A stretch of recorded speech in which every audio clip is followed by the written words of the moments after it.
That is actually heavier than I thought it was. You hear that?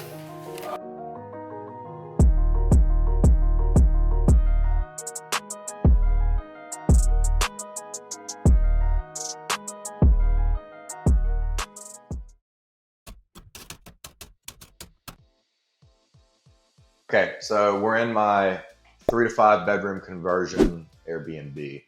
Last time you saw this video, the place was not nearly as nice. We just finished the remodel this week.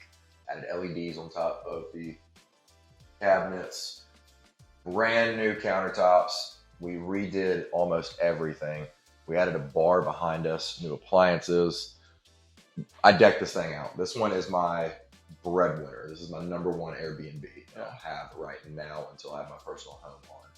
This unit should bring me in slow season $250, $350 a night. In the dead of summer, like when it's top traffic, $500 plus a night.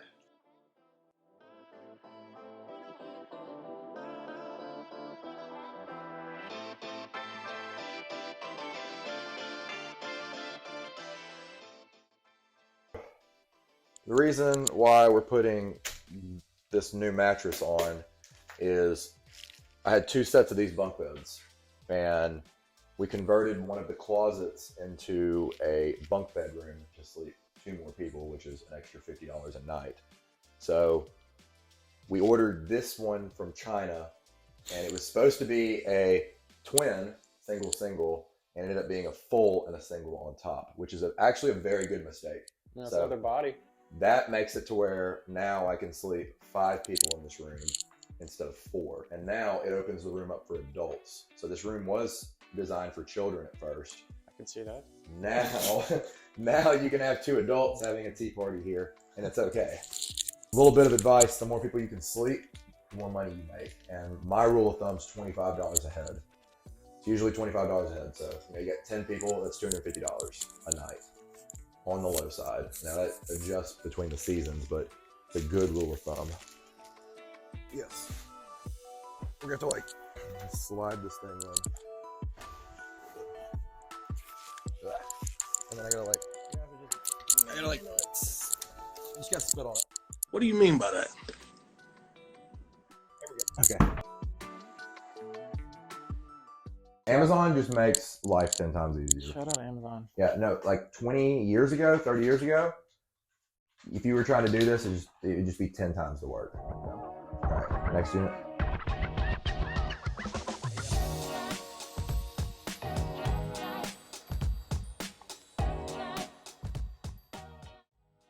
All right, so here's where the magic happened. And when the hurricane hit, it peeled the roof back on this place. And you could pretty much see the sky. I had a skylight, pretty much. It was pretty much free. You know? Sick. God told me, you deserve a skylight. The bathroom looked like absolute dog crap. It was horrible. And this is where the master closet was. This is where the bunk bedroom is, right behind this wall. So you used to be able to open the door right here, and you would walk into a huge master closet for the size of this place. But beds, money, master closet, yeah, just better. So this bathroom remodel was probably the most expensive part of the house, just because we had to redo everything in here. No insurance?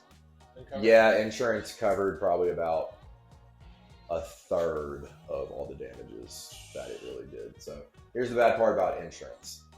House fire, flood, usually you're good.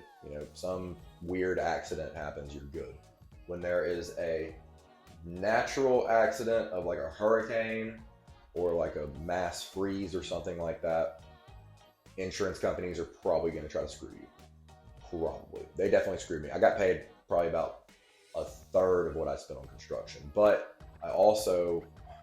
there was a couple of improvements that I needed to do outside of what my property was beforehand, which is fair. But for what I needed to do, they gave me probably about 1/3.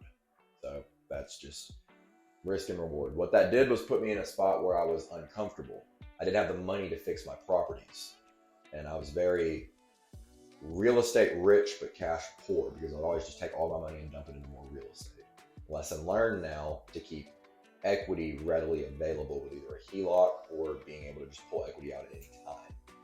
So when the hurricane hit, most banks wouldn't give me a loan on my property because they were damaged. So I had to go private and get construction loans. Much better terms. Like, bank construction loans aren't always the best. When you go private, they will work with you. So banks are going to stipulate everything. It's going to be a very hard process. So going private saved my ass.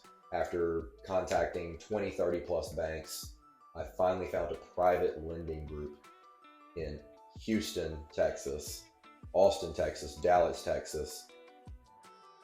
They all gave me bids to start funding my remodels. Saved me 100%. And I'll tell you what, I might, if I get enough comments down below, I might actually show you guys how to do that in some form of course or ebook down below. Let me know if that's something you would like. If you can't qualify for bank loans, I might show you guys how I did it. It's just going to take a lot of my time, but if that's something you guys are interested in, comment below.